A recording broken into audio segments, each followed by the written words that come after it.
After recognizing myself and the ranking member, Mr. Berman, for 7 minutes each for our opening statements, we will then hear from our witnesses, Deputy Secretary William Burns and Deputy Secretary Tom Nides, no strangers to our committee, and so that we can allow members to question our witnesses directly as soon as possible, we will forego additional opening statements, and instead I will recognize each member for 6 minutes following the presentation by our witnesses. Secretary Clinton was originally scheduled to be here today, but we've had to reschedule her appearance due to the unfortunate injury, from which we all wish her a speedy and healthy recovery.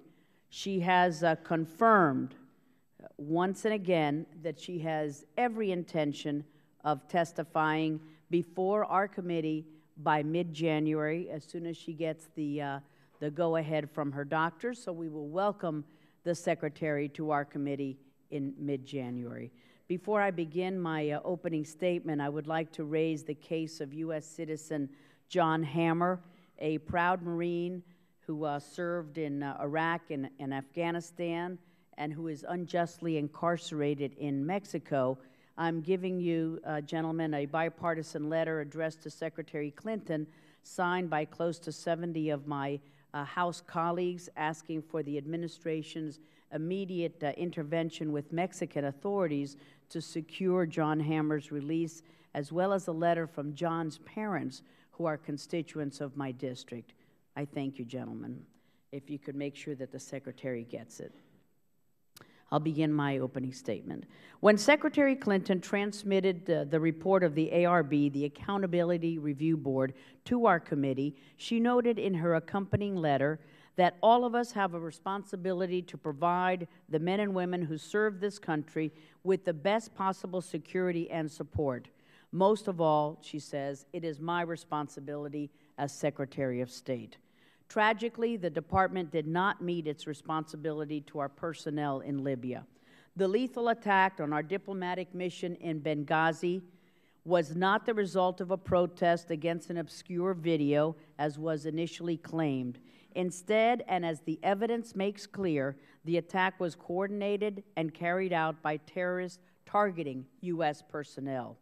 After the attack that killed Ambassador Stevens, Seth Smith, Tyrone Woods, and Glenn Doherty, the Secretary of State convened an ARB, which is required by statute due to the fatalities at the post. The ARB states that the attacks on our U.S. mission in Benghazi on September 11th of this year were, and I quote, terrorist attacks.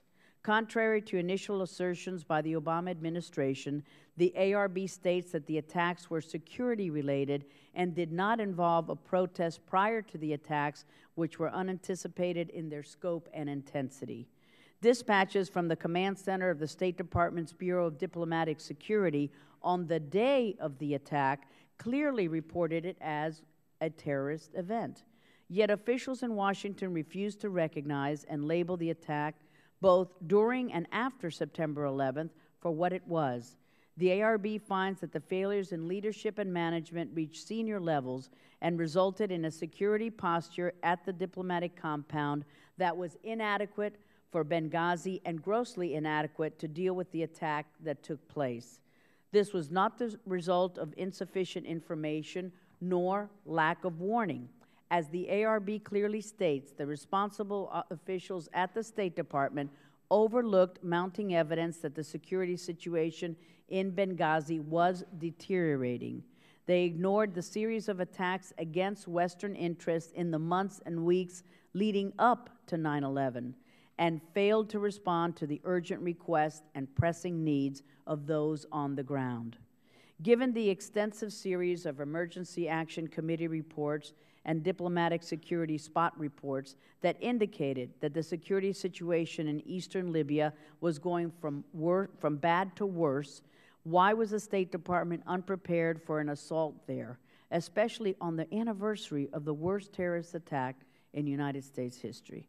The report provides the beginning of an answer when it states that there was a pervasive realization among personnel who served in Benghazi that the special mission was not a high priority when it came to security-related requests. If security was not a priority, just what was the priority of the State Department in Libya and in Benghazi in particular? But we should be careful not to focus our attention entirely on the tragic failure in Benghazi and regard it as an isolated incident. One cannot look at the evidence and conclude anything other than that it was a systematic failure with far broader and more worrisome implications. We cannot expect the same bureaucracy at state, whose management failures are now manifest, to objectively review the department's organization, procedure, and performance. Nor can we have any confidence in their assessment of what went wrong and what actions are needed to prevent a repeat. Unfortunately, the closer one looks, the more troubling the situation is, and the resignation yesterday of Eric Boswell, Charlene Lamb, and Raymond Maxwell should not shift our attention from the broader systemic failures at the State Department bureaucracy in Washington that this report has clearly revealed. Why, for example, has State ignored the longstanding recommendation of the Government Accountability Office that the Department perform a strategic review that will enable it to adequately plan and carry out the necessary security mission for our diplomats abroad? Using the ARB as a guide, our priority must be to uncover the root causes of this tragedy and ensure that all necessary actions are taken to prevent a recurrence. I know that there will be an attempt to shift the responsibility for this tragedy to a shortage of resources. Requests for more money are a familiar refrain in previous State Department ARB reports, but budgetary constraints were not a factor in the Department's failure to recognize the threats and adequately respond to the situation in Benghazi. The problem was and is about misplaced priorities. If the State Department intends to blame its long string of failures on inadequate funding, then perhaps it should take a closer look at the money that is being lavished on global climate change, culinary diplomacy programs, and other favored projects. This money could have been used for providing diplomatic security, including hiring additional personnel and providing them with adequate equipment and training. This report and this hearing are just the beginning of our efforts to provide the American people with answers as to why this tragedy occurred and how to protect our diplomats and other personnel serving overseas from unnecessary risks in the future.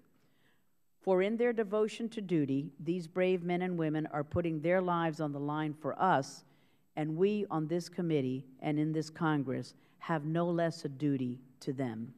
I yield back the balance of my time, and I'm pleased to yield